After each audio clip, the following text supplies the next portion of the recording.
amor ágape en el matrimonio consiste en que la felicidad de la persona con la que estás casado es antes que tu felicidad.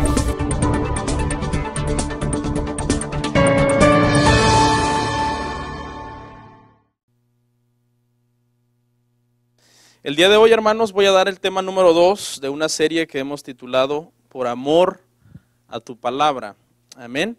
El propósito de esta serie, como lo expliqué la semana pasada, es repasar un poquito doctrina bíblica y poder nosotros ver qué tan comprometidos estamos con la palabra, en el sentido de que cuando se nos enseñe algo, que digamos, bueno, pero esto yo lo sabía de diferente forma y ahora me lo están enseñando de diferente forma. La idea, hermano, es que comprobemos si verdaderamente lo que nosotros sabemos y hemos acuñado como una verdad a lo largo de los años, tiene verdaderamente un respaldo bíblico o hemos estado engañados. Y aunque usted no lo crea, hay mucha gente que por muchos años vive engañado, practicando y creyendo cosas que según están en la Biblia.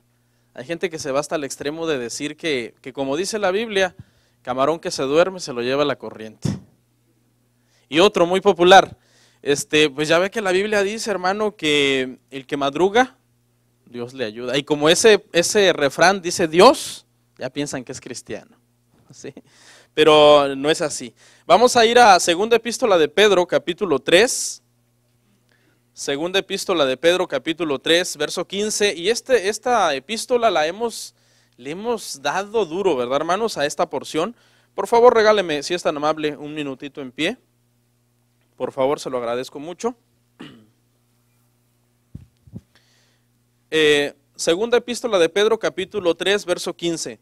Si en alguna ocasión, hermanos, les digo que busquen una cita y yo leo una cita que está mal, tienen permiso de corregirme, de decirme, pastor, eso no es, para que yo corrija, porque a veces cuando uno está editando, por ahí a la hora de estar tocando los teclados y todo se mueve, se cambia, etcétera. Leemos la palabra en el nombre del Padre, del Hijo y del Espíritu Santo. Dice así: tened entendido que la paciencia de nuestro Señor es para salvación, como también nuestro amado hermano Pablo, según la sabiduría que le ha sido dada, os ha escrito casi en todas sus epístolas, hablando en ellas de estas cosas, entre las cuales hay algunas difíciles de entender. Gracias.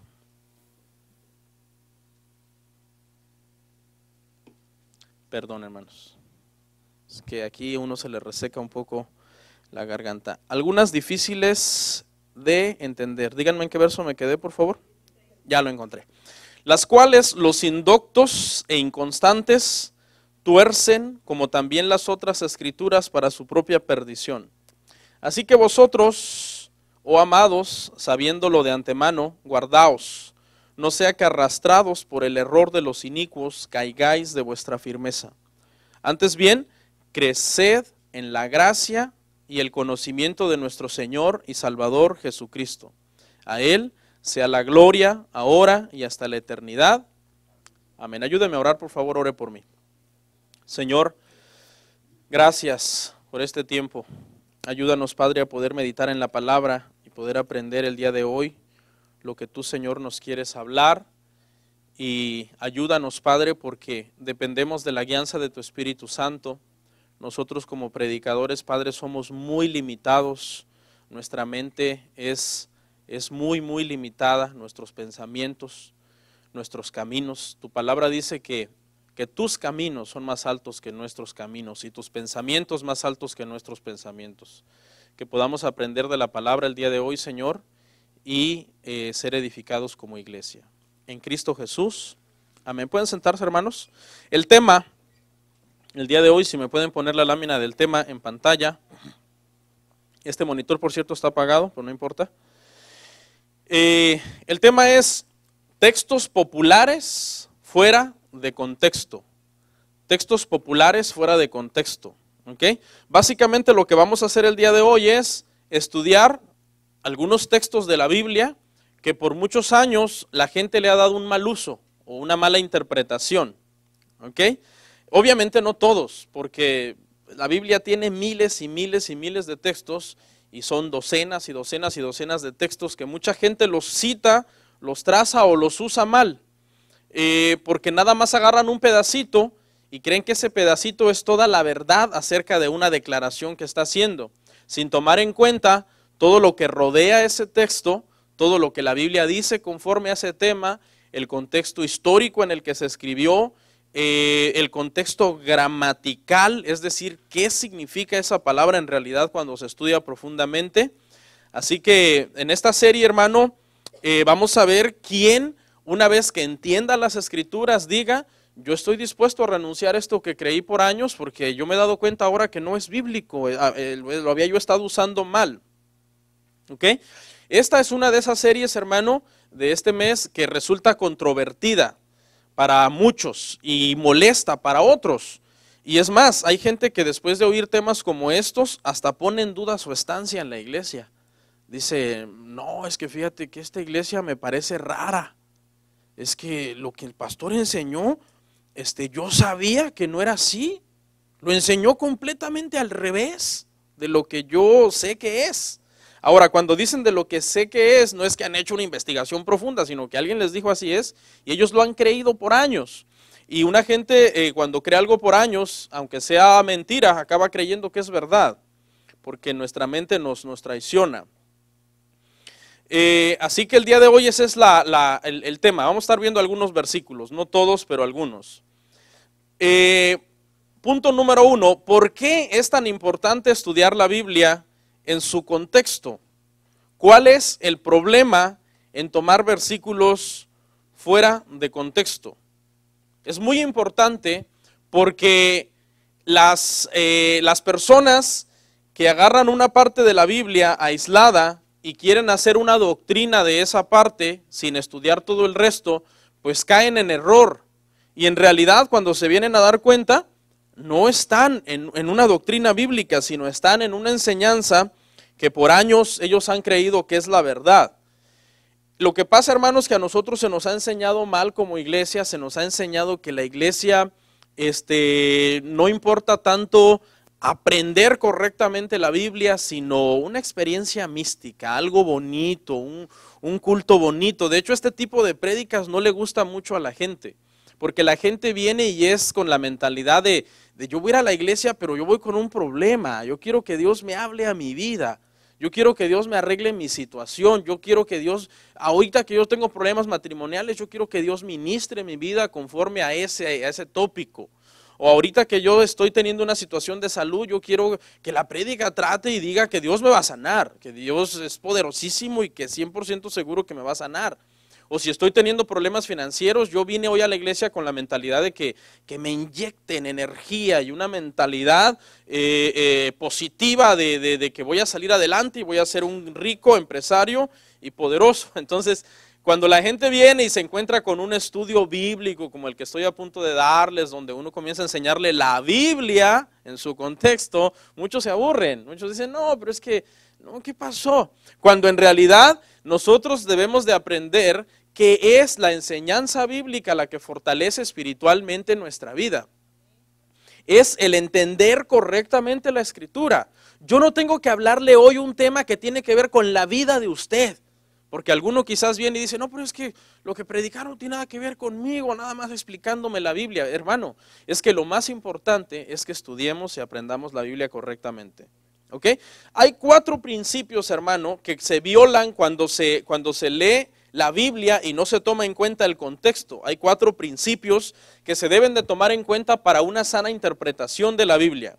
El principio número 1 es entender el sentido literal y el sentido figurado de lo que usted está leyendo.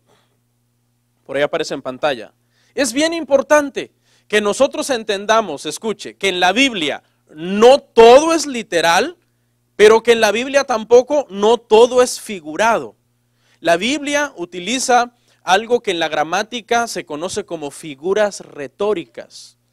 Y la Biblia está llena de figuras retóricas. Por ejemplo, una figura retórica cuando Jesús dice: yo soy la puerta de las ovejas. ¿Es literal o es figurado? Es figurado, porque no podemos decir que Jesús es una puerta de madera de 2,5 por... ¿Cuánto tienen de alto regularmente? 6 pies. Una puerta, 6 y algo. Es un lenguaje figurado. Uno tiene que aprender a hacer distinción. Por ejemplo, cuando la Biblia dice que Noé construyó un arca, ¿es un lenguaje figurado o es un lenguaje literal? Es literal. Noé construyó un arca. 120 años se tardó. Dios le dio las dimensiones, las especificaciones de lo que él tenía que construir y él lo hizo. Pero cuando dice que Dios le dijo a Israel, yo te puse por cabeza y no por cola, ¿es un sentido figurado o es un sentido literal? Es un sentido figurado. Cuando nosotros leemos el contexto de esa declaración, Dios le está hablando es un lenguaje militar. La palabra hebrea es un lenguaje militar que significa cabeza y cola, significa a la vanguardia o a la retaguardia. La vanguardia es ir adelantado o por encima de, y a la retaguardia es ir atrasado o por debajo de. Y al rato voy a explicar ese verso. ¿Okay? Pero es importante entonces que cuando usted esté leyendo, usted sepa entender y diferenciar lo literal de lo figurado. Mucha gente lamentablemente cae en excesos y a veces quiere alegorizar. Alegorizar es tratar de encontrarle un significado espiritual a algo, ¿ok? Cuando no tiene ningún sentido espiritual, eso simplemente es una historia, ¿ok? Pero la gente dice, no, pero es que esto ¿cómo se aplica? ¿Qué tesoro estará escondida en esta porción? ¿No? Entonces ahí es donde la gente cae en excesos. El segundo principio a tomar en cuenta cuando uno está estudiando la Biblia, hermanos, es el marco histórico. Esto significa que nosotros al leer la Biblia debemos de ser conscientes que hay cosas, hermano, que no fueron dirigidas para nosotros. Que en su momento en que se escribieron para una iglesia X, ya sea de las epístolas o de Asia Menor, o para un ministro o para un siervo X, eran específicamente para esa persona. Y uno no puede ponerse a tratar de buscarle una aplicación personal. Hoy día se sufre mucho de esto. El marco histórico, la gente siempre quiere aplicárselo a sí mismo. ¿Y esto cómo me aplicará a mí? Hay muchas cosas en la Biblia, por ejemplo, hermanos, al rato voy a explicarle unas, que fueron dirigidas exclusivamente a Israel, no a la iglesia. Hay una doctrina por ahí que enseña que la iglesia es el Israel espiritual, y eso es un error teológico. La iglesia es la iglesia, Dios tiene su propósito con la iglesia, Israel es Israel y Dios tiene su propósito con Israel también. ¿Okay? Entonces en el marco histórico uno tiene que entender, ok, esto fue dirigido para esta iglesia en este tiempo, por esta situación, porque esto estaba pasando en X o Y iglesia, y no tratar de aplicarlo todo a nosotros. Obviamente hay promesas que son para nosotros. Tercer principio a tomar en cuenta, el contexto inmediato. El contexto inmediato son todas las frases y palabras que rodean lo que nosotros estamos leyendo. ¿Ok? Nosotros no podemos agarrar un verso y decir esto significa esto, sin leer y entender todo lo que lo rodea. Y por último, hermanos, el contexto general. El contexto general, hermanos, consiste en que lo que tú estás leyendo lo compares con todos los temas de la Biblia que hablan acerca de eso. Para ver si está de acuerdo eso que tú estás leyendo y la interpretación que tú le estás dando no contradice otros pasajes de la Biblia. Suele pasar esto, es muy común. ¿Cómo le podría yo ilustrar esto? ¿Ustedes alguna vez han entrado a Google Earth, una aplicación, para poder uno buscar una dirección? Donde tú estás en la aplicación y te aparece un mundo entero, no el mundo completo. Y entonces hay ahí una barra que te dice search y usted empieza a buscar y usted mete una dirección exacta. Y usted, si usted se da cuenta, cuando usted le da go o search o buscar, inmediatamente eso comienza en un proceso de acercamiento.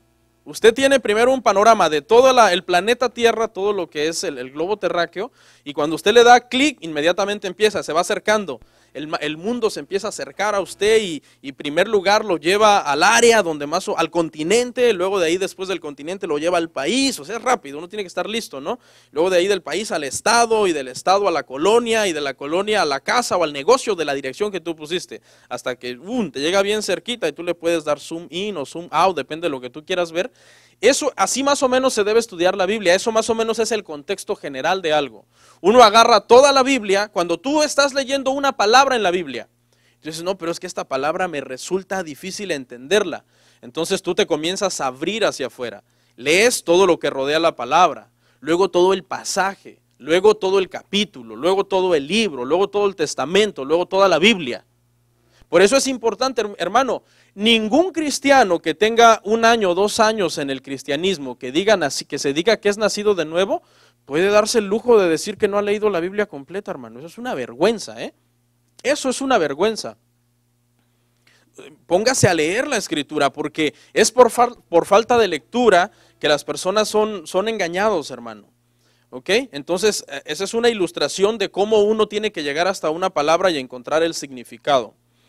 Le voy a dar un ejemplo de lo grave, por ejemplo, de tomar una frase aislada y hacer una doctrina sin entender estos 4 principios. Escucha esta frase. ¿Cuántos han escuchado esta frase? Dios es amor. Es sacada de Primera de Juan, no lo busque, 4 del 7 al 16.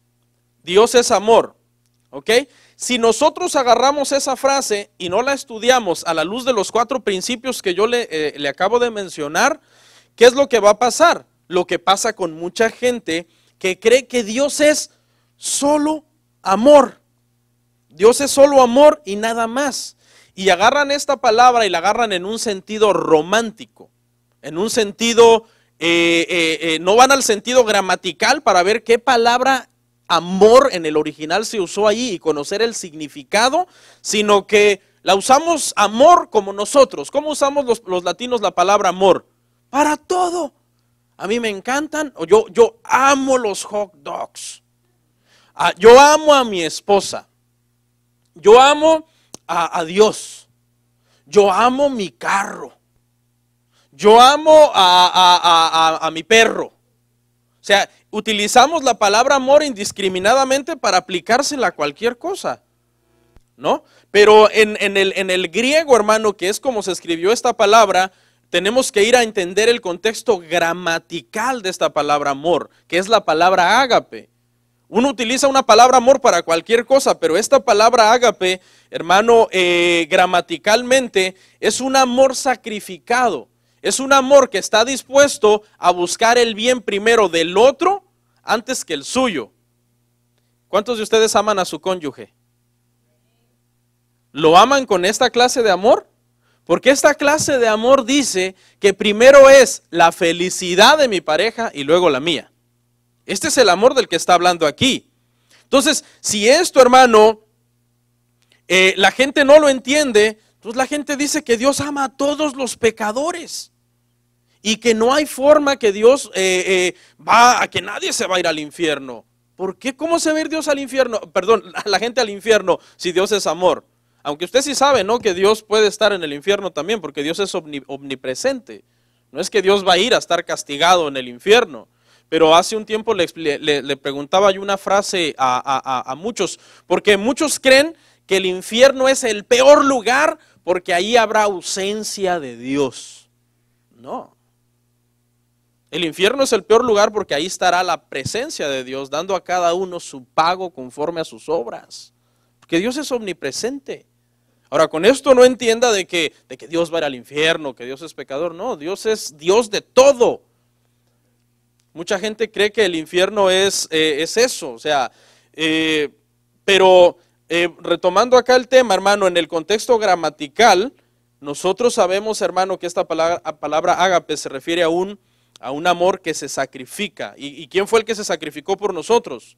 Jesús. Ahora vamos al contexto histórico. En el contexto histórico, hermano, aunque esto habla del amor, el tema en realidad es sobre los falsos maestros. El tema es sobre los falsos maestros, sobre los falsos creyentes. Y en términos generales, lo que Juan está tratando de comunicar a la iglesia es que un falso creyente no tiene el verdadero amor de Dios en él. Usted puede leer el pasaje completo. Profesan conocer a Dios, no aman a Dios, aborrecen a su hermano. Entonces, en el contexto histórico, en el marco histórico, este tema es un tema que tiene que ver, hermano, con definir al verdadero creyente del falso creyente. Esa es la idea general. Ok, ¿cuál es la forma de conocer a un verdadero creyente? Está marcado por el amor de Dios. El amor de Dios está en esa persona. Y ahora, vámonos al otro contexto, al contexto general de la Biblia.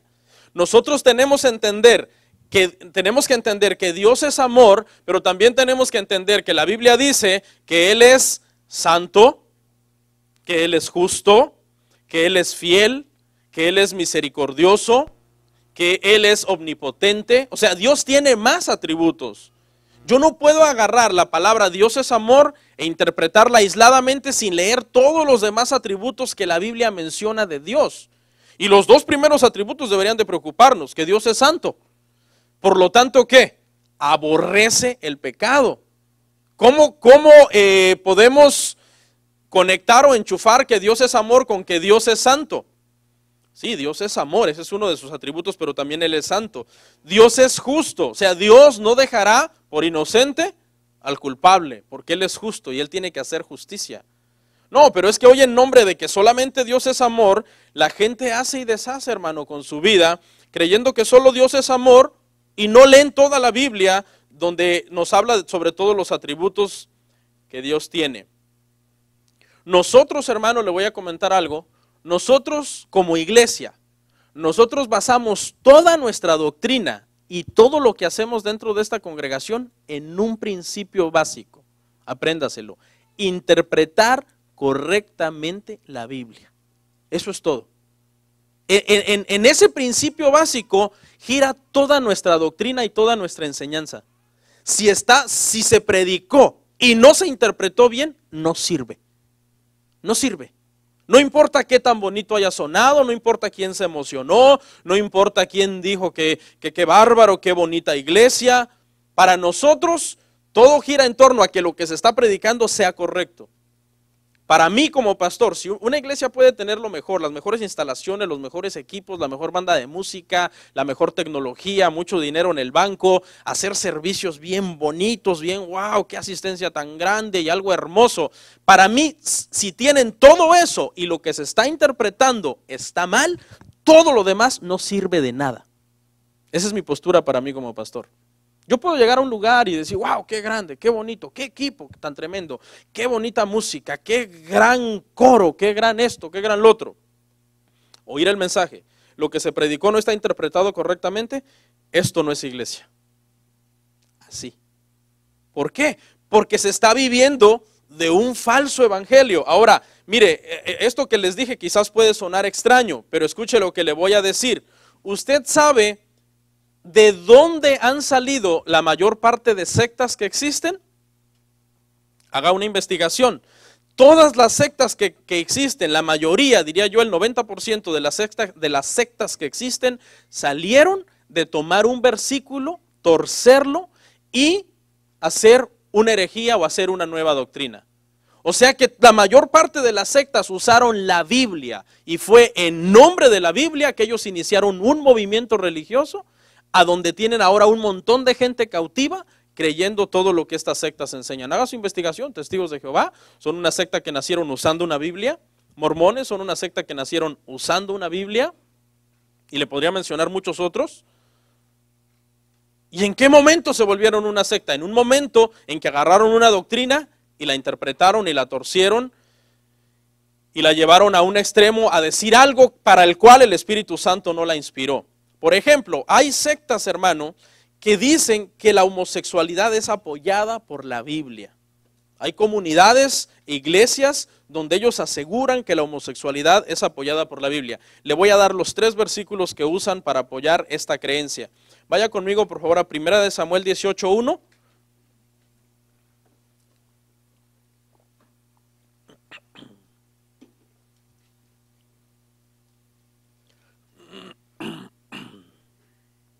¿Lo consiguió, hermano? Primer libro de Samuel 18:1. Escuche. Aconteció que cuando él hubo acabado de hablar con Saúl, el alma de Jonatán quedó ligada con la de David. Y lo amó Jonatán como a sí mismo. Adelantito, hermanos, Primera de Samuel 20:41, verso que sigue. Primera de Samuel 20:41. Y luego que el muchacho se hubo ido, se levantó David del lado del sur y se inclinó 3 veces postrándose hasta la tierra. Y besándose el uno al otro, lloraron el uno con el otro. Y David lloró más. Segunda de Samuel 1:26, allá adelantito, hermanos, por favor. Segundo de Samuel 1:26.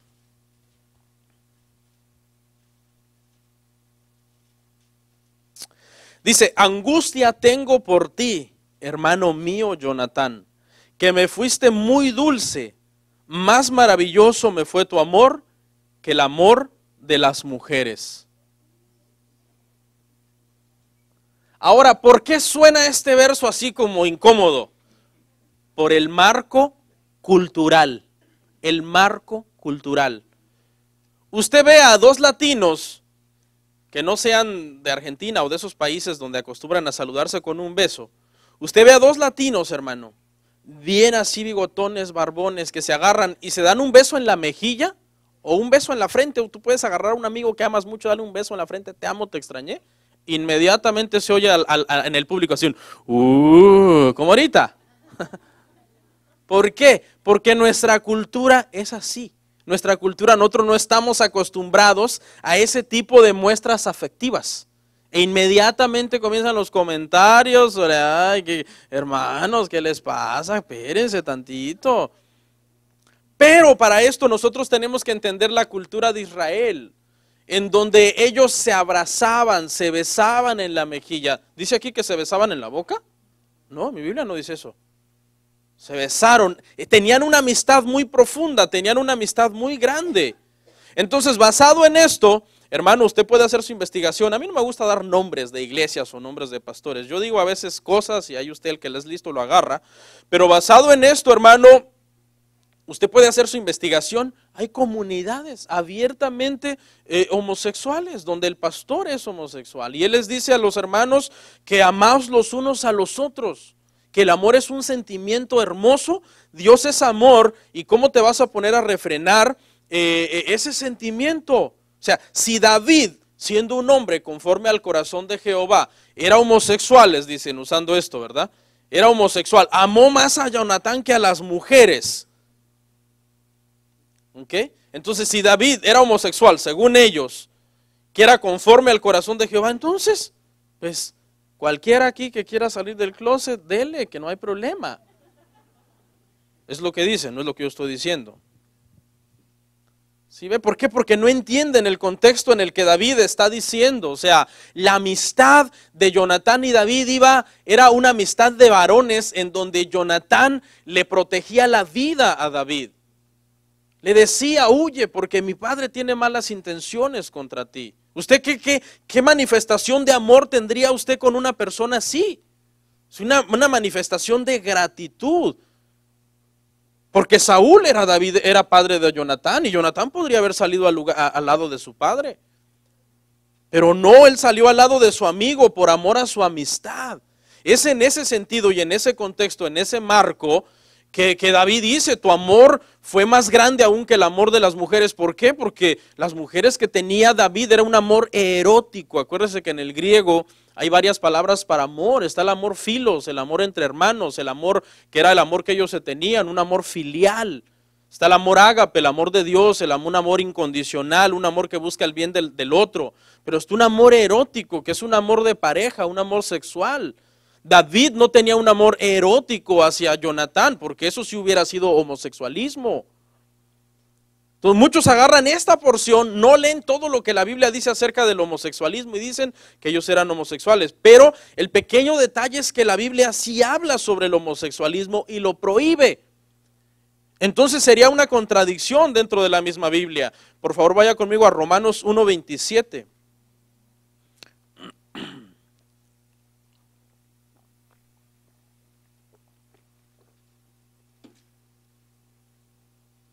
¿Lo encontró, hermano? Si alguien no trae Biblia, tenemos ahí la proyección. Y si le queda muy lejos porque se sienta atrás, acérquese acá enfrente, ¿ok? No pellizcamos. Romanos 1:27 dice, y de igual modo también los hombres, dejando el uso natural de la mujer, se encendieron en su lascivia unos con otros, cometiendo hechos vergonzosos hombres con hombres. ¿Y qué? Y recibiendo en sí mismos la retribución debida a su extravío. La Biblia condena esa práctica. Otro, primera epístola de Corintios 6:9. Váyase adelante un poco. Es la epístola que sigue.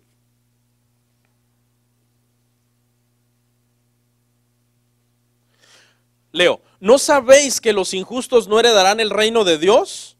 No erréis, ni los fornicarios, ni los idólatras, ni los adúlteros, ni los afeminados, ni los que se echan con varones. Ahí está.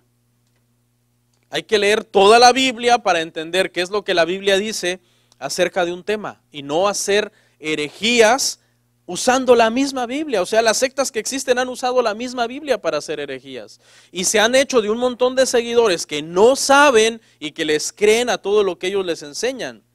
Ahora, usted que está un poco avispado, como dicen los hermanos de Colombia, usted quizás podría decir, no, pero yo soy muy listo como para que a mí me engañen con que con esos 3 versículos ya me engañen y me empiecen a meter a eso de relaciones entre personas del mismo sexo. No, yo soy muy listo, pero es que, ¿qué cree? Le tengo una mala noticia. Quizás para eso usted es muy listo, pero en otras cosas sí lo han engañado, usando la Biblia. Por ejemplo, para decretar y declarar, lo han engañado, usando la Biblia. Para maldiciones generacionales, quizás no a muchos de aquí, pero sí a mucha gente que nos ve por internet, los han engañado también, usando exactamente el mismo principio. Los han engañado que un cristiano puede tener demonios. Los han engañado que un cristiano puede andar cubriendo la puerta y las ventanas y su cabeza y a sus hijos con la sangre de Cristo como un amuleto. Cuando la sangre de Cristo tiene un único propósito y es expiar el pecado del mundo. Los han engañado que existen los apóstoles. ¿Cómo? Usando la Biblia, sacando de contexto Efesios 4:11, sin leer Efesios 2:20, sin leer todo el contexto de toda la Biblia, sin conocer gramaticalmente lo que significa profundamente esa palabra apóstol. Entonces a usted quizás para algo sí es difícil que lo engañen, pero en otras cosas sutilmente le han torcido su entendimiento de la Escritura. Un falso maestro hoy cuando ve un versículo dice, uy, qué lindo versículo para apoyar mi herejía. Entonces, ¿cómo sabemos si verdaderamente nosotros estamos en la verdad? Si lo único que sabemos son textos sueltos, aislados, que tomamos por aquí, por allá y los citamos equivocadamente, aplicando cosas que eran Israel para nosotros, sacando cosas de contexto y usando mal la palabra del Señor. Un predicador, le voy a enseñar algo aquí, un principio. Un predicador, para dar una enseñanza bíblica, es que una prédica, hermano, es más que una prédica. Una prédica es una investigación profunda de un tema. Si usted quiere ser predicador alguna vez, grábese ese principio en su mente. Una prédica no es entrar en un éxtasis místico ahí en mi cuarto y dame algo, Señor, y después, ya me lo diste, ya lo tengo, ya lo estoy sintiendo, eso es. Y entonces ahora voy a buscar versos que apoyen eso que sentí. Y voy a venir y no es que solamente voy a dar lo que Dios me dio, no. Las prédicas son unas investigaciones profundas de historia, de gramática, de literatura, porque eso es lo que nutre el vientre espiritual de usted, que lo lleva a un entendimiento correcto de la Biblia. Porque la Biblia es un libro, hermano. Es un libro que hay que estudiarlo usando también los principios gramaticales que existen. Obviamente uno ora. Yo paso mucho tiempo en comunión con Dios, pidiendo a Dios que me ayude, que yo no puedo sin Él, que es con la gracia de Él que yo voy a hablar, pero eso no significa que ya solamente porque le pedí yo no voy a hacer mi trabajo. Entonces mucha gente piensa que la prédica es como algo místico, ¿no? Es algo espiritual y es un trabajo profundo, una investigación profunda. Por ejemplo, mire, el pastor o el predicador debe de hacer una exégesis del texto que va a predicar. Póngame la lámina que sigue. ¿Qué es una exégesis? No, es donde explico qué es una exégesis, por favor. Es buscar en un texto lo que realmente quiso decir el Espíritu Santo. Ese es el trabajo del pastor toda la semana.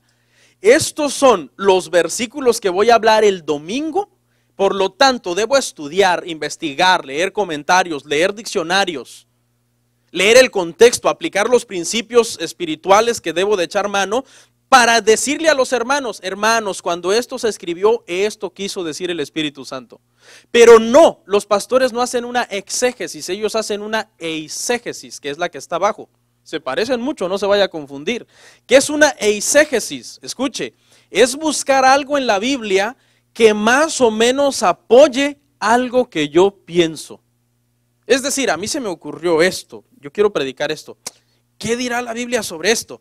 Entonces yo voy, esto como que se parece, lo voy a acomodar para que más o menos diga lo que yo quiero decir o lo que yo le quiero comunicar a la iglesia. Y es bajo este principio que se ha abandonado la sana predicación dentro de la congregación. Por eso, porque ahora se cree más en la psicología, más en la sociología. Entonces a alguien se le ocurre una idea genial o un título bonito para su prédica. Se le ocurre el título, no tiene absolutamente nada más que el título. Él dice, el título dame un título, padre, hombres guerreros poderosos. Entonces, para apoyar su título, él va y busca muchos textos que hable de victoria, de triunfo, de bendición, de que todo va a estar bien, de que todo te va a salir bien. Y eso es un error. Es estar usando la Biblia para decir algo que yo quiero comunicar. Cuando la Biblia está ahí, y yo lo único que tengo que hacer es hacer una investigación profunda para comunicarle a la iglesia lo que el Espíritu Santo quiere comunicar a la iglesia. ¿Cuántas interpretaciones tiene un texto? Este es otro error que mucha gente comete. Un texto bíblico tiene una sola interpretación. That's it. No tiene más. Hay gente que dice, no, tú interprétalo así y yo diferente, ¿ok? Tú interprétalo según tu doctrina y yo lo voy a interpretar según mi doctrina. O ustedes interprétenlo según su denominación y nosotros según nuestra denominación. No, la Biblia, cada versículo de la Biblia tiene solamente una interpretación. Una vez que se haga la interpretación correcta de un texto, es entonces que puede tener una o más aplicaciones. Pero si la interpretación fue errónea, todas las aplicaciones serán erróneas. Jamás podrás aplicar o dar la aplicación de un texto sin una sana interpretación. Vayan al discipulado, hermanos. Vayan al discipulado con el hermano Juan. Porque yo vengo y les enseño muchas cosas que quizás los agarran de sorpresa. Pero es importante, esto no es un club social, esto es un estudio bíblico, donde nos sentamos a estudiar y donde nos sentamos a aprender. Ok, ahora voy a dar los versículos, no voy a leer todo el contexto de cada versículo, pero usted sí vaya y de reojo, no se ponga a leer el contexto, porque yo estoy explicando, pero de reojo usted vea el contexto que yo voy a estar explicando. Voy a dar solamente 11 versículos y con eso cierro, 11 versículos populares que la iglesia usa con un propósito y que realmente el Espíritu Santo los inspiró con otro propósito muy diferente. ¿Ok? El primero que voy a dar es Mateo 18:20, donde 2 o 3 están en mi nombre. Varios de estos versos yo ya los he explicado, ¿ok? En el pasado. Vaya conmigo, por favor, hermanos, a Mateo 18:20.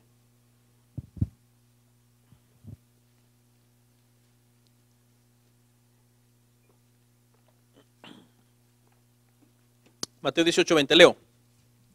Porque donde están 2 o 3 congregados en mi nombre, allí estoy yo en medio de ellos. Pregunta, ¿para qué se usa este verso hoy día en la iglesia? Este verso se usa hoy día en la iglesia para animar a los hermanos cuando la asistencia estuvo baja. Como hoy, por ejemplo, que muchos andan en la playa de vacaciones y vas a ver otros dónde andan, ¿no? Porque hay gente que tiene educación y avisa y hay gente que no tiene educación y no avisa. Pero escucha, hermano, no, hermanos, sé que hay pocos. El que abre el culto. Pero la Biblia dice que donde hay 2 o 3 congregados en su nombre, allí Él está. Así que no se desanime por el que no vino, hermano. Vamos a echarle ganas. Vamos a sacar el culto a como dé lugar, aunque sea deprimidos, pero lo vamos a sacar adelante. La idea es salir del paso, ya estamos aquí. Para eso se usa, ¿sí o no? Ahora escuche, hermano, el contexto. Primero le voy a hablar un poco del contexto histórico y luego el contexto bíblico. En el contexto histórico, hermano, los israelitas tenían una costumbre de requerir un mínimo de 10 hombres para constituir una sinagoga. Este grupo se le llamaba Minyan, así se le llamaba este grupo. Cuando por fin había 10, la sinagoga podía comenzar a tomar decisiones sobre la organización o sobre la cuestión de problemas internos en la sinagoga.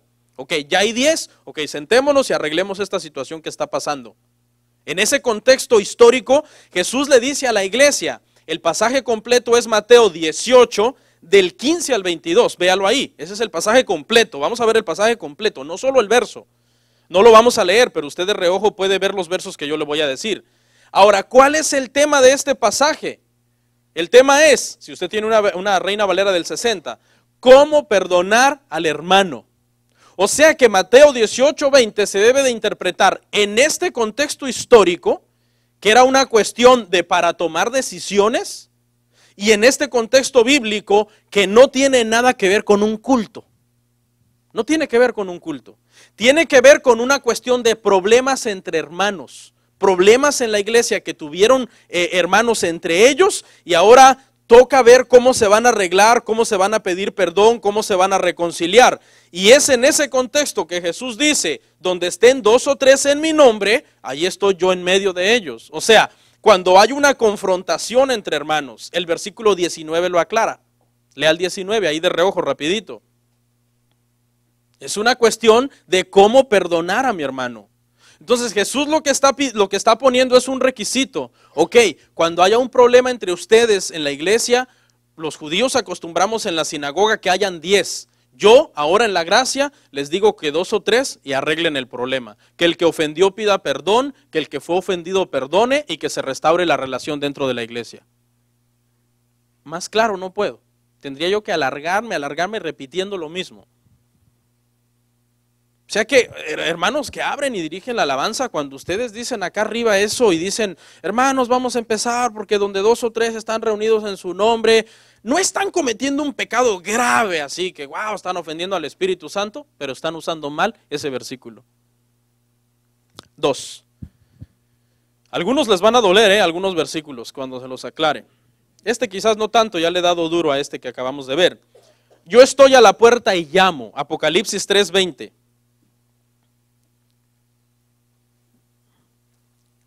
Apocalipsis 3:20, ¿lo consiguió? He aquí, yo estoy a la puerta y llamo. Si alguno oye mi voz y abre la puerta, entraré a él y cenaré con él y él conmigo. ¿Para qué se usa este versículo popularmente hoy en la congregación cristiana? Para hacer un llamado al altar, para decirle a las personas que dejen entrar a Jesús en su corazón. Y hay algunos que hasta dicen, ok, después de que acaban el mensaje, hermanos, cierren sus ojos y ustedes van a sentir cómo Dios va a empezar a tocar, a golpear la puerta de su corazón, para que ustedes lo dejen entrar. Vamos al contexto. En el contexto, hermano, este es un pasaje que está dirigido a una de las 7 iglesias de Asia Menor. Es una carta dirigida a la iglesia de la Odisea. El pasaje es Apocalipsis 3, del 14 al 22. El tema es el mensaje a la Odisea. ¿Cómo era la Odisea? La Odisea era una iglesia, no era una persona. ¿Cómo era esta iglesia? Era una iglesia mundana, era una iglesia tibia, era una iglesia que profesaba ser rica, que profesaba ser poderosa. Dios le dijo, tú eres ciega, miserable, pobre y desnuda. Te aconsejo que de mí compres colirio para que te lo pongas en los ojos y puedas ver. Entonces es Cristo aquí reprendiendo a una iglesia. Y es en ese contexto que Jesús le hace el llamado a una iglesia mundana que está predicando según de Cristo, pero que no es cristiana. Y Cristo dice, yo estoy a la puerta y llamo. Yo estoy haciendo un llamado a ti como iglesia. Si me dejan entrar y se arrepienten, yo los restauraré. Ustedes cenarán conmigo y yo cenaré con ustedes.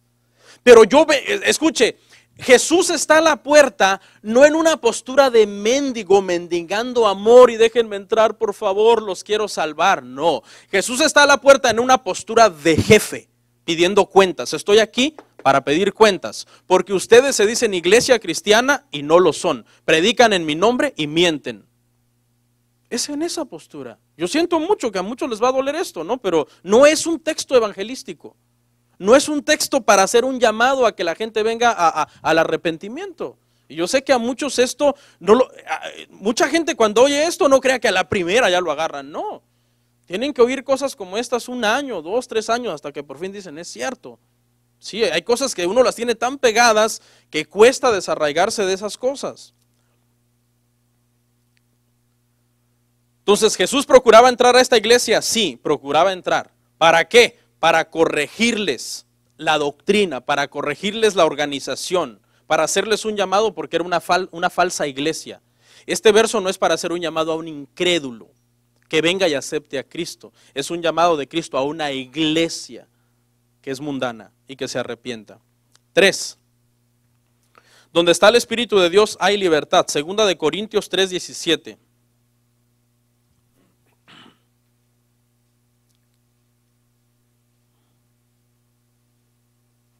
Leo, porque el Señor es el Espíritu y donde está el Espíritu del Señor hay. ¿Para qué se usa este verso hoy día?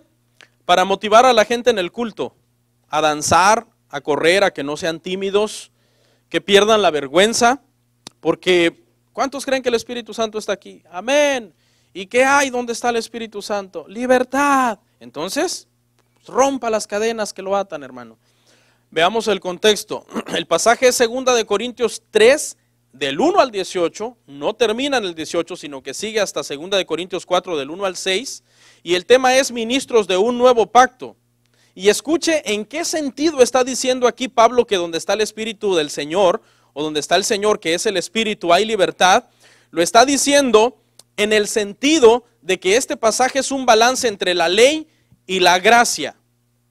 La ley y la gracia. La ley fue escrita en tablas de piedra y ahora en el tiempo de la gracia, Dios escribe sus mandamientos en el corazón del creyente. Es el Espíritu Santo el que redarguye al creyente y lo lleva a la conversión. Lo lleva a arrepentirse y aceptar a Jesús en su vida.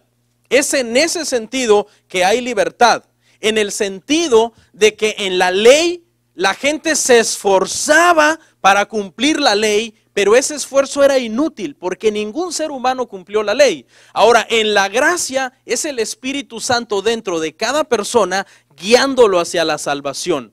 Y esa salvación trae libertad. ¿Libertad de qué? Del pecado. Porque la ley vino a dar a conocer ¿qué? El pecado. Y por el pecado entró ¿qué? La muerte. En la gracia nosotros somos salvos por fe. Por creer en el Evangelio, el Espíritu Santo mora en nosotros y ahora ya no es por esfuerzos humanos. ¿Sabe usted por qué mucha gente batalla muchísimo siendo cristiano? Que vienen un domingo, se emocionan, luego faltan un mes y se emocionan. ¿Sabe por qué? Porque se están esforzando para ser cristianos. No es que yo tengo que ser cristiano, es que yo sé que lejos de la iglesia me va a ir mal. Es que yo me voy a obligar a mí mismo a ir, porque es que no quiero volver atrás, porque es que lo que yo hacía antes era horrible y si vuelvo me va a ir mal. Entonces se están obligando a ser cristianos. Y el cristiano, la marca de un cristiano nacido de nuevo es que no se obliga a ser cristiano. El Espíritu Santo dentro de él lo ayuda, lo guía, lo fortalece, lo limpia, lo purifica, lo santifica. Es cierto, uno falla, pero él no te deja porque está dentro de ti. Te sostiene. Entonces, por eso hay mucha gente, uno como pastor se frustra con personas así. Uno dice, wow, ¿cómo cuesta? ¿Por qué? Porque se están esforzando. Yo tengo que ser cristiano, tengo que ser cristiano. El que sigue. La vida y la muerte están en el poder de la lengua, Proverbios 18, 21. Acuérdese que en esta porción estoy explicando versículos que se le dan mal uso y explicándole según la Biblia para qué el Espíritu Santo lo inspiró. La vida y la muerte están en el poder de la lengua, Proverbios 18, 21. La muerte y la vida están en el poder de la lengua y el que la ama comerá sus frutos. ¿Cómo se usa esto? Esto se usa para que nunca digas la verdad de lo que te está pasando. No hables palabras de muerte, ¿ok? Solamente palabras de vida. Entonces la gente lo interpreta así. Yo estoy enfermo, pero yo no puedo decir que estoy enfermo. Yo estoy sano. Entonces va al doctor y el doctor le dice, lo siento, usted está enfermo. Entonces la gente dice, no, pero yo no recibo eso. No, porque yo no puedo decir que yo estoy enfermo. Yo tengo que decir que yo soy sano. Otra cosa, la cuenta está en rojo, ya se declinaron las tarjetas y le llegan emails, tienes menos 30, luego a los 3 días le llega otro email, tienes menos 70 y a los 4 días tienes menos 120 y la tarjeta va para pique. ¿Y cómo está, hermano? Prosperado y en victoria. Hermano, no, yo soy rico. Yo soy rico. No, es que no puedo hablar muerte, porque si hablo muerte yo voy a atraer eso hacia mí, porque todo lo que yo hable dice que ahí yo tengo el poder en mi lengua de la vida y de la muerte. Hay que leer todo el pasaje, hermanos. ¿Cuál es el contexto? Cuando usted lee todo el pasaje, que es desde el Proverbio 6, es bien largo, usted ve varios versículos. Por ejemplo, en el versículo 8 dice que no se hable chisme. En el versículo 4 dice que se hable con sabiduría. En el versículo 7 dice que no se hablen necedades. Y este versículo de hablar vida o hablar muerte no tiene nada que ver con que tú tengas que confesar solo positivo para atraer lo positivo. Porque si esto fuera literal, vamos a suponer que esto es literal, hermano, que es literal, que lo que usted confiese eso tendrá. Entonces, ¿para qué trabaja, hermano? Acuéstese, mire, póngase un ventilador, 1 kilo de papas acá, 2 litros de Coca-Cola acá, la Champions, y declare: yo soy rico. Mañana va a aparecer en mi cuenta $1000. Porque como usted lo interpreta literal, ¿no? Usted no entiende el sentido figurado del versículo. Entonces eso se le va a cumplir, hermano. Ahí me presta 500. Cuando ya se le aparezcan los 1000. Mire, estos temas que yo doy muchas veces suenan sarcásticos, así como, ay, lo dice así. Es la verdad. Hemos sido engañados. Otro muy popular, Proverbios 6:2. Ese no lo busquen porque yo no lo traje, nada más es para apoyar este mismo. Pero en pocas palabras dice eso. Si quiere, búsquelo, porque hay gente que dice: ay, no, ¿y qué tal si me está mintiendo? Sí, yo a mentir le vine. Más bien ya le mintieron antes. No te enlaces con las palabras de tu boca, porque quedarás preso de los dichos de tus labios. Este es otro que usan junto con Proverbios 18:21. ¿El contexto cuál es? Lea el versículo 1. Cuando salgas de fiador por tu hermano y empeñes tu palabra, has quedado comprometido con tu palabra. Significa, este versículo no significa que tú no hables, que no digas la verdad. Por ejemplo, si yo tengo una tremenda gripa y uno de ustedes me llama, yo le contesto así todo como congestionado, ¿no? Ay, buena. Entonces, ¿cómo está, pastor? ¿Tiene gripa? No. Pero pastor, lo digo que tiene. No, pero yo no tengo, porque yo no puedo hablar muerte sobre mí. O sea, eso es necedad, hermanos. Entonces, ¿qué dice? No, porque tú te enlazas con las palabras de tu boca. Si tú dices algo, por ejemplo, si tú dices: hoy no tengo dinero, quedaste enlazado y no vas a tener, ahora no vas a tener. Y aquí habla de cuando tú sales por fiador, que quedas comprometido y amarrado con tus palabras. Ejemplo, el hermano Víctor. El hermano Víctor va a ir a comprar un carro y me dice: pastor, sea fiador mío. Yo voy ahí, pongo mi cara, pongo mi palabra. El que le está vendiendo el carro dice: ok, ¿quién es tu cosigner o tu fiador? Y yo: aquí estoy yo para representar a mi hermano Víctor, que es mi amigo. El fiador es el que está diciendo: si él no paga, yo pago.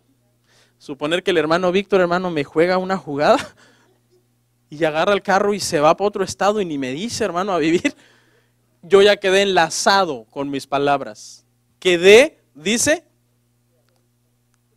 preso del dicho de mis labios. Van a venir los del dealer. Ok, señor Ríos, usted nos paga. Eso significa ese verso.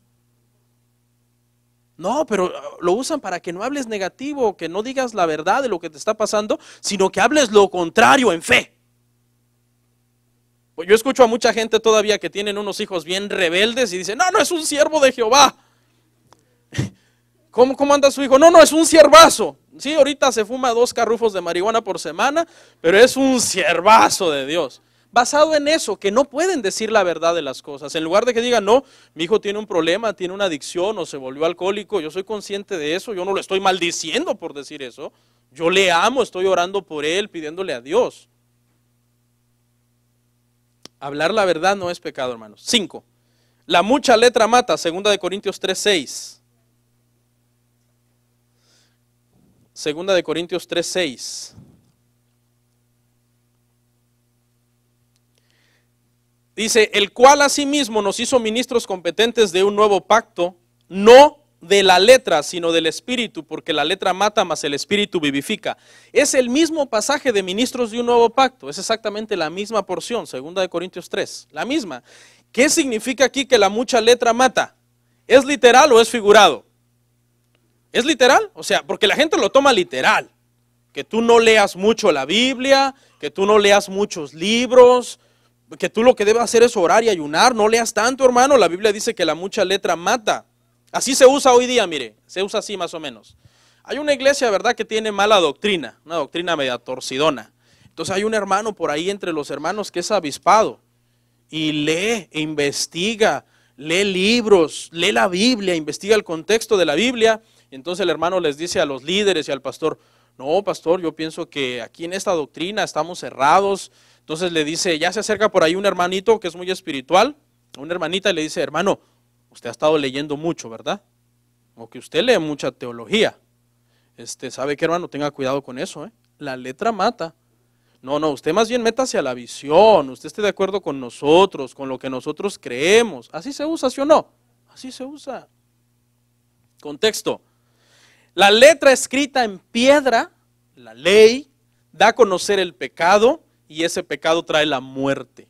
Mas ¿quién vivifica? El Espíritu Santo que está dentro del creyente y es el que nos ayuda a ser salvos en fe, porque jamás podremos ser salvos por cumplir esa letra que mata.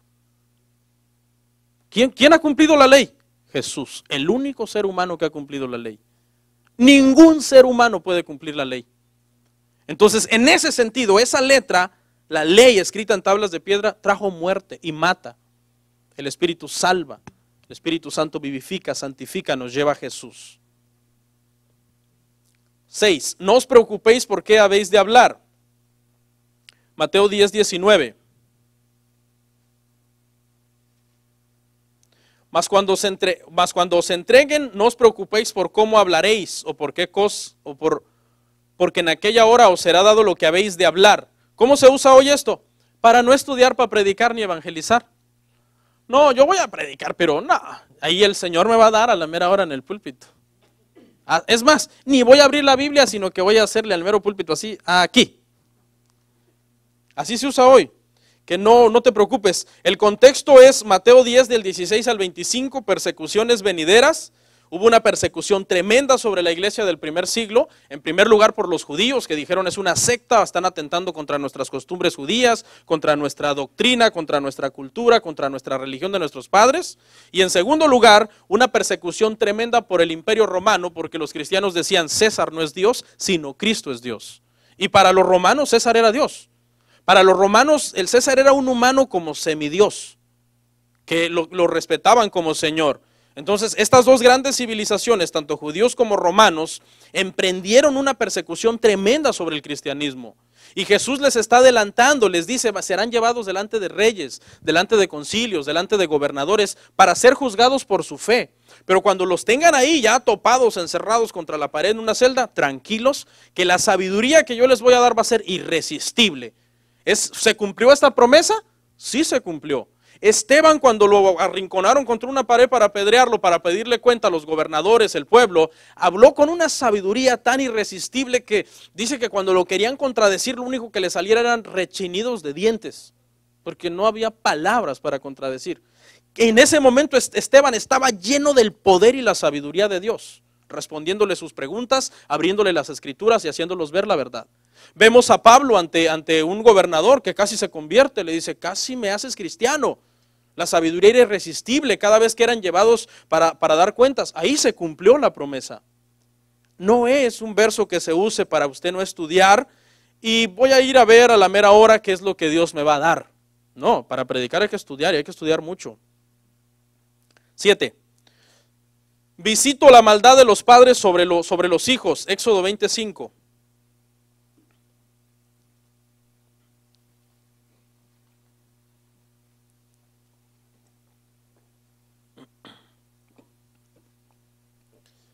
No te inclinarás a ellas ni las honrarás, porque yo soy Jehová tu Dios, fuerte, celoso, que visito la maldad de los padres sobre los hijos, hasta la tercera y cuarta generación de los que me aborrecen.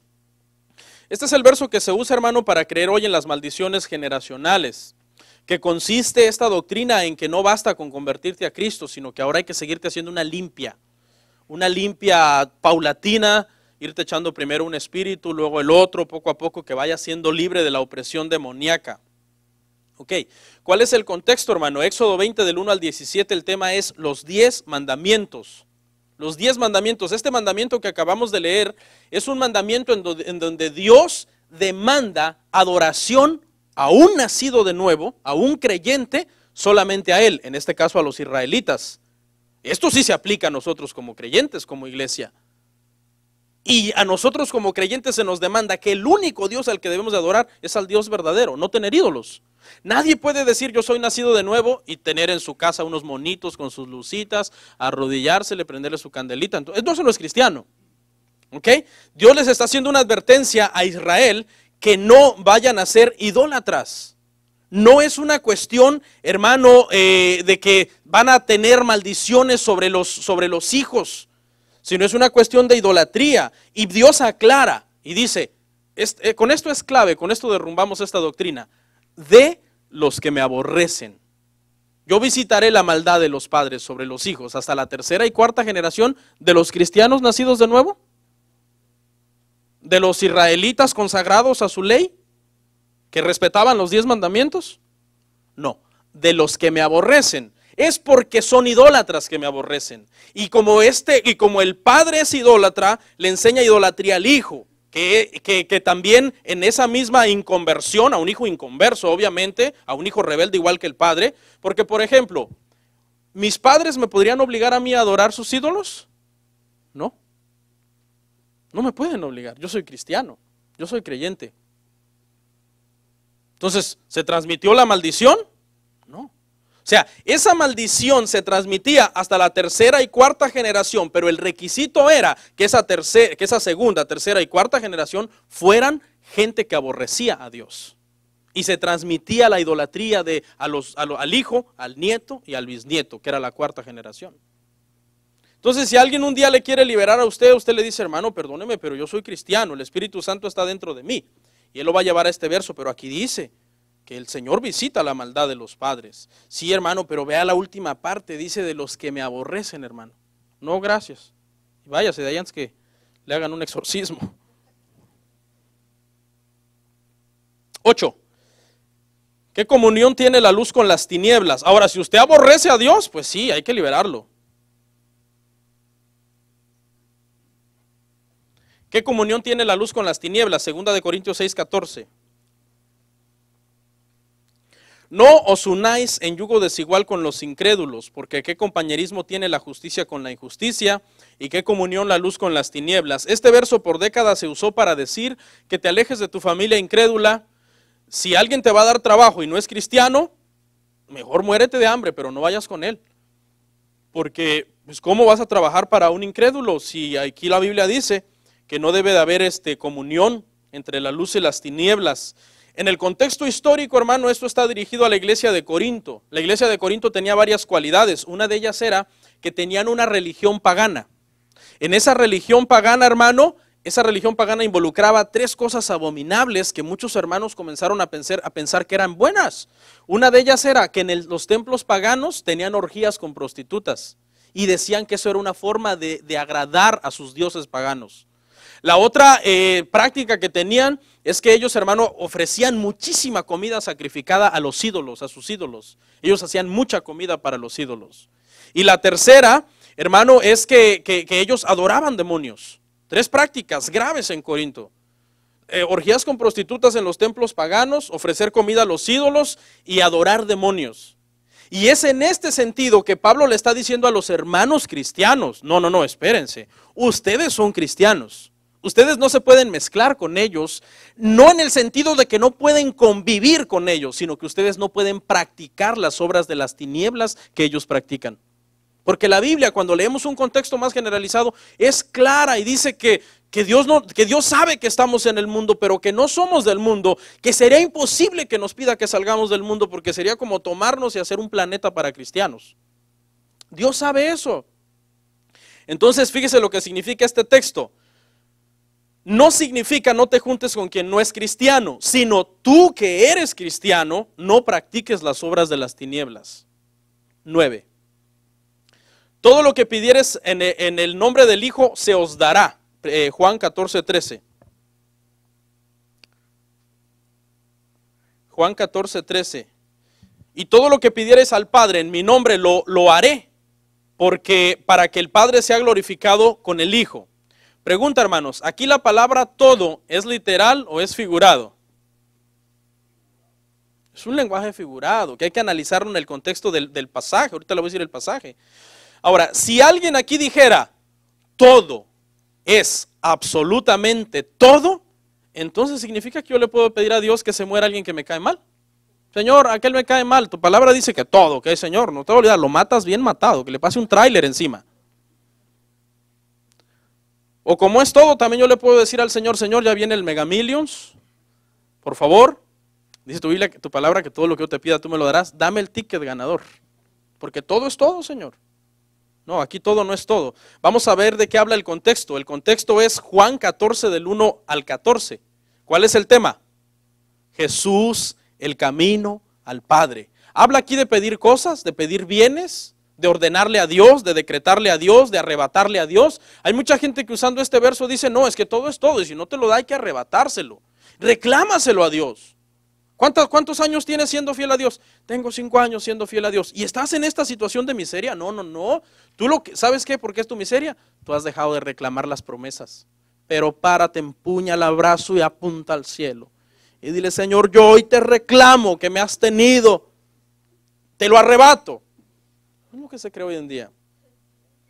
Cuando Jesús está diciendo en un contexto de salvación, lo que pidas al Padre que tenga que ver con la salvación, porque yo soy el único camino al Padre, nadie va al Padre sino a través de mí, yo lo daré. Claro, sabemos de acuerdo al contexto general de la Biblia que Él es soberano, ¿verdad? O sea que Él decide si lo da o no lo da, que es de acuerdo a su voluntad y que es de acuerdo a sus propósitos que Él tiene para mi vida. Hay cosas que si Dios te las diera, te arruinarían y te echarían a perder.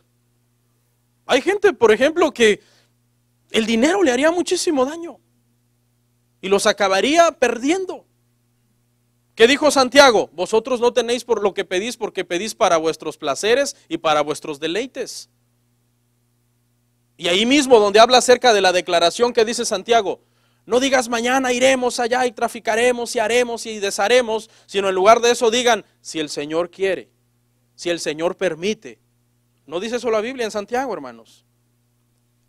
10. Todo lo puedo en Cristo que me fortalece.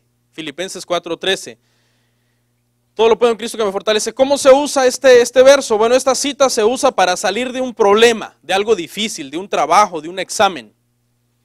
Aunque la gente ande mal, es como una especie de amuleto.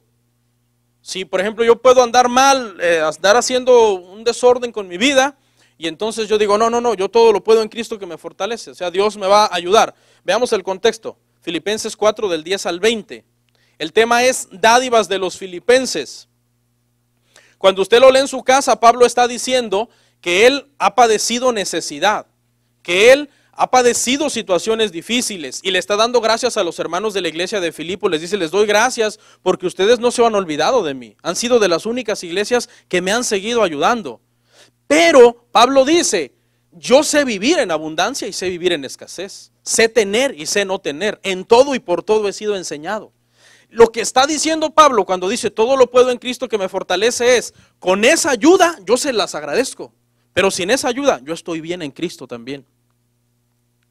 No es una expresión pidiendo auxilio. La gente hoy usa todo lo puedo en Cristo que me fortalece pidiendo auxilio. No. Es un voto de confianza en Cristo en medio del sufrimiento. Repito esto porque esto me gustó. Todo lo puedo en Cristo que me fortalece no es una expresión pidiendo auxilio para no sufrir, sino un voto de confianza en Cristo en medio del sufrimiento. Es decir, ok, ahorita estoy pasándola mal, pero yo todo lo puedo en Cristo que me fortalece porque Él está en mí. Él me va a ayudar a salir de esto y a superar esta situación. No es un invocar que Dios venga y me resuelva el problema, sino aguantar. Eso es, aguantar la situación y aguantar el problema. Este verso no se refiere a que todo me va a salir bien o que todo se va a arreglar, sino que aunque las cosas empeoraran. ¿Cuántos cuando tienen un problema de repente sienten que se va a solucionar y el problema empeora? A muchos nos ha pasado, ¿sí o no? Entonces, ok, yo estoy aquí, tengo un problema. Si empeora, yo todo lo puedo en Cristo que me fortalece. Voy a estar bien. Voy a seguir adelante confiando en Dios. Último, soy cabeza y no cola. Este es un versículo también muy controvertido. Que por cierto, este es uno de muchos que son para Israel, pero voy a dar solo uno. Deuteronomio 28:13. Deuteronomio 28:13. Te pondrá Jehová por cabeza y no por cola, y estará encima solamente y no estarás debajo. Si obedecieres los mandamientos de Jehová tu Dios, que yo te ordeno hoy, para que los guardes y cumplas. ¿Usted ha escuchado a gente decir esto? Yo soy una princesa de Jehová. Una hermanita así bien controvertida. Una hermanita bien controvertida que de repente le da like a la página de los horóscopos de Durango y se echa sus buenas peleas con todo el mundo en Facebook y de aquí pelea con todo el mundo y le gusta las telecomunicaciones y todo, ¿verdad? Y es problemática y en el Facebook cambia su nombre y pone Princesita de Jehová. Entonces dice, yo soy una reina, poderosa, victoriosa, triunfadora. Yo soy cabeza y no cola. A mí nadie va a ejercer dominio sobre mí. Yo declaro que esto que estoy pisando es mío. Ustedes han escuchado a gente así, es gente muy triunfalista, también hay hombres así. Yo soy un guerrero de oración, victorioso, poderoso. Ayuno, hermanos, hasta cuando ayuno del ayuno. O sea que ayuna 2 veces. No, hermanos, yo ejerzo dominio sobre mi imperio, sobre lo mío, lo que es mío lo reclamo, nadie me lo arrebata. ¿Usted ha escuchado gente así? De aquí se ha sacado esa doctrina. ¿Cuál es el contexto? En el contexto, hermano, aquí se está usando un lenguaje militar. Y en el contexto militar es una cuestión de guerra. Es en una cuestión de guerra, los que son militares van a entender, que Jehová le está diciendo a su pueblo. Ustedes tendrán muchos enemigos, ¿ok? Tendrán gente que los va a atacar. Usted sabe la historia de Israel. Hasta el día de hoy hay guerra en Israel. En Israel hubo guerra, hay guerra y habrá guerra. Y es en este sentido que Dios les dice, yo te pondré por cabeza y no por cola. El término militar es yo te pondré por vanguardia y no a la retaguardia. Los pueblos cuando te ataquen, tú los destruirás. Tú estarás sobre ellos, no debajo de ellos. Pero hay un pequeño detalle. Que hay un adverbio que significa sí. Ese adverbio se repite 6 veces. Verso 1, véalo de reojo, verso 2, verso 13, verso 15 y verso 58.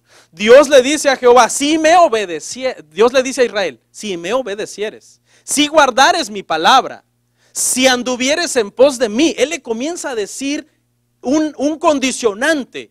Es decir, ustedes serán el pueblo más poderoso de la tierra si me obedecen. Pero ¿no fueron derrotados muchas veces por sus enemigos? ¿Se acuerdan cuando en Ajai 3,000 hombres hicieron huir al ejército?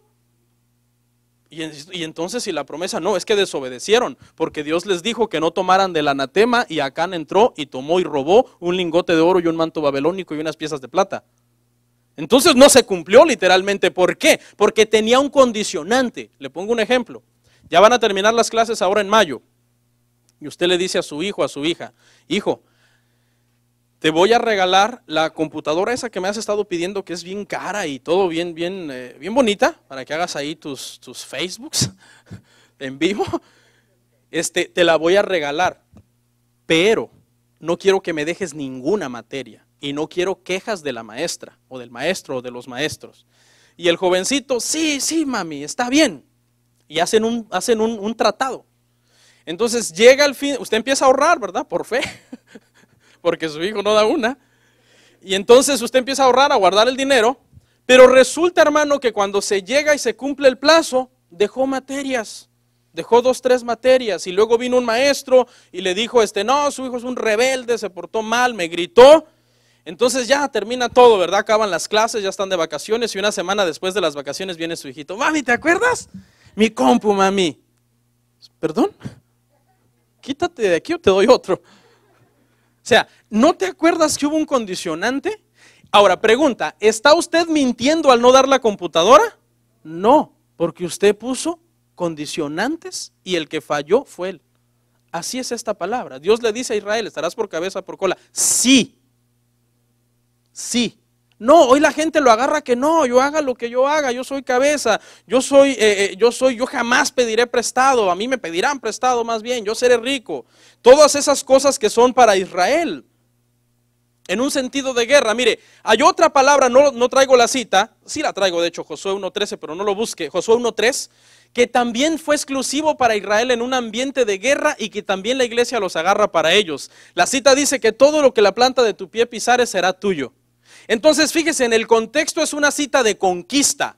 Josué está a punto de entrar a la tierra prometida, Dios le va a dar la tierra prometida. Y Dios le dice a Josué, desde el Líbano hasta el gran río Éufrates, todo lo que ustedes pisaren avanzando, conquistando, será de ustedes.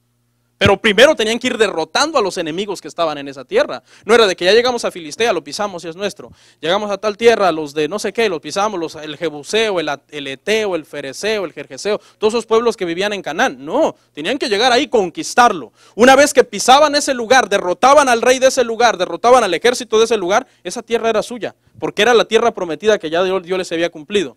¿Cómo se aplica hoy ese pasaje? Muchos pastores se agarran al liderazgo. Hermanos, vi un terreno por allá, así que nos vamos para poder pisarlo. Vamos a pisarlo, hermanos. Entonces se van varias personas a un terreno y llega ahí el pastor y el liderazgo. Bueno, hermanos, estamos pisando este terreno y declarando que este terreno será nuestro. Agarrando una cosa que era para Israel, aunque la iglesia no haya dinero, la iglesia esté en una crisis tremenda, pero de todos modos se dice que se declara. Mucha gente lo hace con sus casas también. Acá, hermanos, dice, no, yo no tengo para comprar una casa, pero vamos a ir a pisar un terreno para que sea nuestro. Una cuestión de conquista, una cuestión de guerra que Dios le habló, hermanos, ¿a quién dijimos? A Israel. Aplicado para la iglesia, mal aplicado. La gente de la iglesia se creen unos grandes guerreros, victoriosos. Eso sí no los hagas enojar, porque sacan el guerrero y el ninja que llevan dentro, hermano. No, se creen unos súper ungidos. No, porque agarran todas las promesas de la Biblia, todas. Apenas hablé hace unos días con una persona que anda por ahí en una secta. Me dice, pastor, ¿quién escribió la Biblia? Le digo, Dios la inspiró. ¿Y usted cree en Dios? Le digo, sí. Entonces todo lo que está en la Biblia es para usted. No. La Biblia es la palabra de Dios, enseña principios eternos, verdades eternas que nunca cambiarán. Pero yo tengo que entender el contexto histórico en el que se dijo algo, antes de darle un mal uso y una mala aplicación a la Escritura. Conclusión. Asegurémonos de interpretar correctamente las Escrituras, porque si no, estaremos en una secta, predicando y enseñando herejías. Lo peor de esto que es llevarse tras de nosotros a gente indefensa que va a creer y va a decir amén a todo lo que nosotros digamos. Y lo peor, que si nosotros, hermano, como iglesia, eso lo tenemos mal, no importa qué más tengamos bien, todo está mal. ¿Ok? Vamos a orar.